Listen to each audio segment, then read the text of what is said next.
ABP news के शिखर सम्मेलन में शिवपाल सिंह यादव का बड़ा बयान, कहा सम्मान मिले तो समाजवादी पार्टी में विलय को तैयार, बीजेपी को हराने के लिए साथ आना जरूरी है, सीएम के तौर पर अखिलेश का चेहरा कबूल होगा।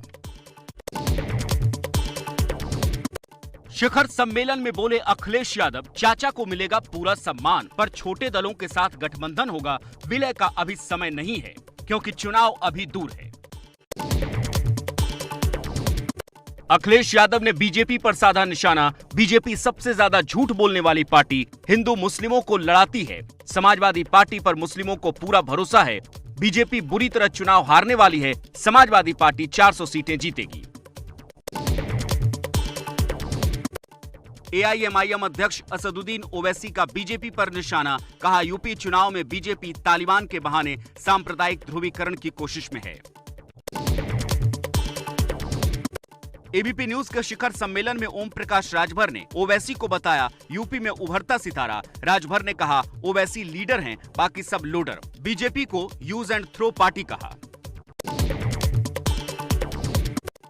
एबीपी न्यूज के शिखर सम्मेलन में बीएसपी के महासचिव सतीश चंद्र मिश्रा ने कहा 2022 का चुनाव अकेले लड़ेगी पार्टी, यूपी सरकार ब्राह्मणों को प्रताड़ित कर रही है, ब्राह्मणों ने 2022 में मायावती को मुख्यमंत्री बनाने का संकल्प लिया है।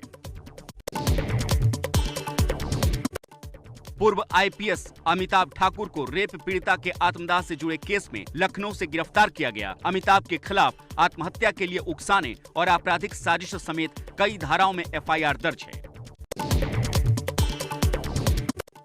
मलविंदर सिंह माली ने नवजोत सिंह सिद्धू के सलाहकार पद से दिया इस्तीफा, तो अमृतसर में सिद्धू का धमकी वाला बयान, कहा आला कमान को बता दिया हूं, मुझे फैसले लेने की खुली छूट नहीं मिली तो मैं ईंट से ईंट बजा दूंगा, दिखावे का घोड़ा नहीं बनना चाहता।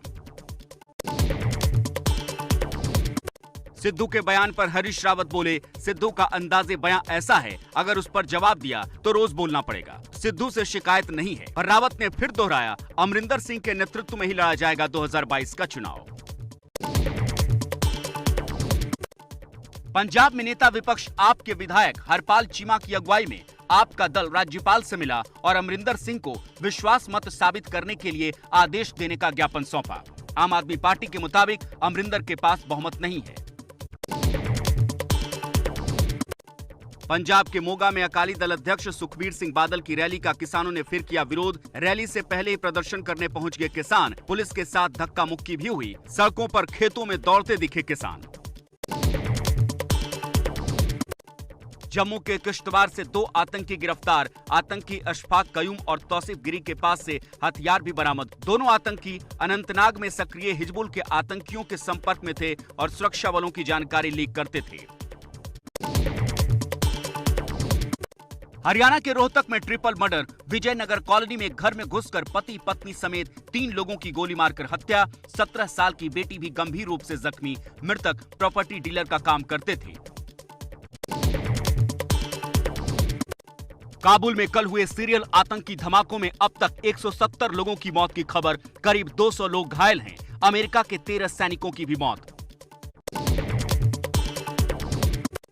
आतंकी संगठन आईएसआईएस खुरासान ने काबुल एयरपोर्ट के बाहर धमाके की जिम्मेदारी ली। अमेरिका ने पहले ही आईएसआईएस को बड़ा खतरा बताया था। सूत्रों के मुताबिक काबुल में आईएसआईएस के 100 से ज्यादा आतंकी मौजूद हैं और ये हमले जारी रह सकते हैं। काबुल हमले पर अफगानिस्तान के कार्यवाहक राष्ट्रपति अमरुल्लाह सालेह का बड़ा दावा, कहा काबुल धमाके में तालिबान भी शामिल। सालेह ने कहा तालिबान आईएस की मिली भगत से हुआ है हमला। सीरियल बम धमाके के बाद काबुल एयरपोर्ट से विमानों की आवाजाही सामान्य रूप से जारी है। चीन ने काबुल में हुए धमाकों की निंदा करते हुए अमेरिका पर साधा निशाना, कहा काबुल में अमेरिका अपनी छवि बचाना चाहता था, अफगानिस्तान के हालात अमेरिका की नाकामी का ही नतीजा है।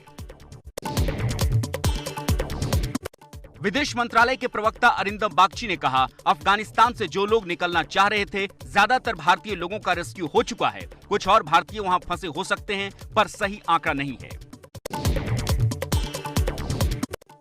दिल्ली में 1 सितंबर से स्कूलों में 9वीं से 12वीं क्लास तक की पढ़ाई शुरू होगी। अभिभावकों की मर्जी के बिना छात्रों को स्कूल नहीं बुलाया जाएगा। मनीष सिसोदिया ने कहा शिक्षा को बहुत नुकसान हुआ, ऑनलाइन एजुकेशन ऑफलाइन का विकल्प नहीं हो सकता।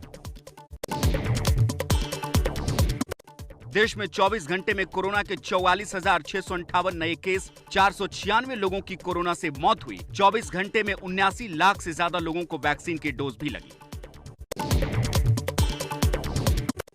असम के दीमा हसाओ जिले में उग्रवादियों ने 5 ट्रक ड्राइवर्स को जिंदा जला दिया। 7 ट्रक भी जलकर राख। आग लगाने से पहले कई राउंड फायरिंग भी की गई। इलाके में तनाव के हालात। DNLA संगठन पर शक।